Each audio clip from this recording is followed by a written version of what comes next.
Good morning student. आज हम बातें करेंगे 10वीं क्लास के ज्योग्राफी पार्ट के पहले लेसन की, जिसका नाम है संसाधन एवं विकास। संसाधन किसे कहते हैं? सबसे पहले हमारे पर्यावरण में उपलब्ध प्रत्येक वो वस्तु जिसका उपयोग मानव अपनी जरूरतों को पूरा करने के लिए कर सकता है, उसको संसाधन कहा जाता है। इसमें इम्पोर्टेंट क्वेश्चन है कि संसाधनों का वर्गीकरण क्या है। वर्गीकरण को समझाइए। इसमें आप संसाधन की पहले डेफिनेशन देंगे, फिर उसके वर्गीकरण को समझाएंगे। अक्सर संसाधनों का जो वर्गीकरण है वो कई आधारों पर किया जाता है। सबसे पहला जो है वो उत्पत्ति के आधार पर। संसाधनों की उत्पत्ति किन चीज़ों से हुई है? इसमें जैव संसाधन और अजैव संसाधन दो प्रकार के। जैव संसाधन वो होते हैं जो जीव मंडल से प्राप्त किए जाते हैं, जिनकी उत्पत्ति जीव मंडल से होती है या जिनमें जीवन व्यापक होता है, उनको जैव संसाधन कहा जाता है। जैसे इस समय मनुष्य भी जैव संसाधन है, प्राणी जात है, वनस्पति जात है, मत्स्य जीवन है, वन पशुधन, ये सारे क्या हैं? जैव संसाधन। इनमें जीवन पाया जाता है। वनस्पति जात में सभी प्रकार की वनस्पति आ जाएंगी, प्राणी जात में सभी प्रकार के पशु आ जाएंगे, पक्षी आ जाएंगे, प्राणी आ जाएंगे। दूसरा है अजैव संसाधन। अजैव संसाधन वो होते हैं, वो सारे के सारे संसाधन जो निर्जीव वस्तुओं के बने हैं, चाहे वो चट्टानें हों, धातुएं हों, कुछ भी हों, जिनमें जीवन नहीं होता, वो सारे अजैव संसाधन होते हैं। दूसरा आधार है समाप्यता के आधार पर, यानी अगर हम संसाधनों का उपयोग करेंगे वो बने रहेंगे या समाप्त हो जाएंगे। समाप्यता के आधार पर इसमें दो प्रकार के हैं। समाप्यता के आधार पर नवीकरण योग्य संसाधन। नवीकरण योग्य संसाधन कौन से होते हैं? जिन्हें भौतिक, यांत्रिक या रासायनिक प्रक्रिया द्वारा पुनः प्राप्त किया जा सकता है, यानी कि एक बार प्रयोग में लाए जाने के बाद उनको हम पुनः प्रयोग कर सकते हैं, इनकी पुनः पूर्ति संभव होती है, इसीलिए इनको पुनः पूर्ति योग्य संसाधन भी कहा जाता है। जैसे सौर ऊर्जा है, पवन ऊर्जा है, जल, वन, वन्य जीवन आदि, ये भी क्या है? पुनः पूर्ति योग्य संसाधन है, नवीकरण योग्य संसाधन है। दूसरा समाप्यता के आधार पर है अनवीकरण योग्य संसाधन, जिनका विकास, ऐसे संसाधन जिनका विकास एक लंबे भूगर्भिक काल में होता है, लाखों करोड़ों वर्ष लग जाते हैं जिनको बनने में, उनको अनवीकरण योग्य संसाधन कहा जाता है। जैसे खनिज और जीवाश्म ईंधन है। खनिज है, जीवाश्म ईंधन है, ये कैसे हैं? अनवीकरण योग्य संसाधन है। तीसरा आधार है स्वामित्व के आधार पर, यानी कि संसाधनों का मालिक कौन है, स्वामित्व के आधार पर। चार आधार है, चार प्रकार के हैं स्वामित्व के आधार पर। व्यक्तिगत संसाधन या इनको निजी संसाधन भी कहा जाता है, जिन पर निजी व्यक्तियों का स्वामित्व होता है, निजी स्वामियों का या व्यक्तियों का स्वामित्व होता है। जैसे आपके घर हैं, आपके मकान, आपके प्लॉट हैं, आपका स्कूटर, साइकिल, जो भी आपकी निजी चीजें हैं, वो क्या है? सारे व्यक्तिगत संसाधन है, निजी संसाधन है। दूसरा है सामुदायिक संसाधन। वो संसाधन जिनको प्रयोग में लाने का हक पूरे समुदाय को होता है, कोई मना उनको नहीं कर सकता। जैसे आपके गांव के तालाब हैं, समलाती भूमि है, शमशान घाट हैं, ये तालाब हैं जहां भैंसें पानी पी के आती हैं, या समलाती भूमि है, चारण भूमियां हैं जहां भैंसें चरती हैं, भेड़ बकरियां चरती हैं, वो क्या है? आपके गांव के पार्क हैं। ये सारे क्या है? सामुदायिक संसाधन हैं। पूरे गांव के लोगों को हक है समान रूप से उनको प्रयोग में लाने का। तीसरा है राष्ट्रीय संसाधन। राष्ट्रीय मतलब एक देश के संसाधन। तकनीकी तौर पर देश की सीमा के अंदर जो भी संसाधन होते हैं वो सारे क्या होते हैं? राष्ट्रीय संसाधन होते हैं।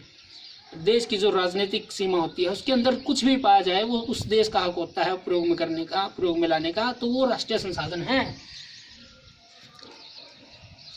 तकनीकी तौर पर देश में पाए जाने वाले सभी संसाधन राष्ट्रीय संसाधन है। एक और, अगर किसी देश की तटीय सीमा है, यानी कि समुद्री क्षेत्र लगता है, तो समुद्री जो तटीय सीमा है उससे 12 समुद्री मील तक या कहें 9.2 किलोमीटर तक का जो एरिया है तट रेखा से, वो भी, उसमें जो भी संसाधन पाए जाएंगे इस एरिया में 12 समुद्री मील तक, उस पर भी किस देश का होगा? उसी देश का हक होगा जिसकी सीमा उसके साथ लगती है।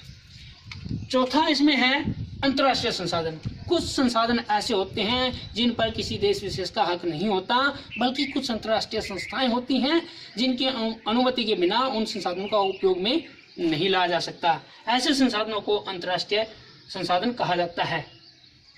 जैसे समुद्र तट से 200 किलोमीटर के परे किसी भी क्षेत्र, किसी भी देश की तटीय जो सीमा है उससे 200 किलोमीटर पहले जो खुले महासागर में जो भी संसाधन होते हैं उनको उपयोग में लाने का हक किसका होता है? कुछ अंतर्राष्ट्रीय संस्थाएं होती हैं जिनकी अनुमति के बिना कोई भी देश उनको प्रयोग में नहीं ला सकता, उनको अंतर्राष्ट्रीय संसाधन कहा जाता है।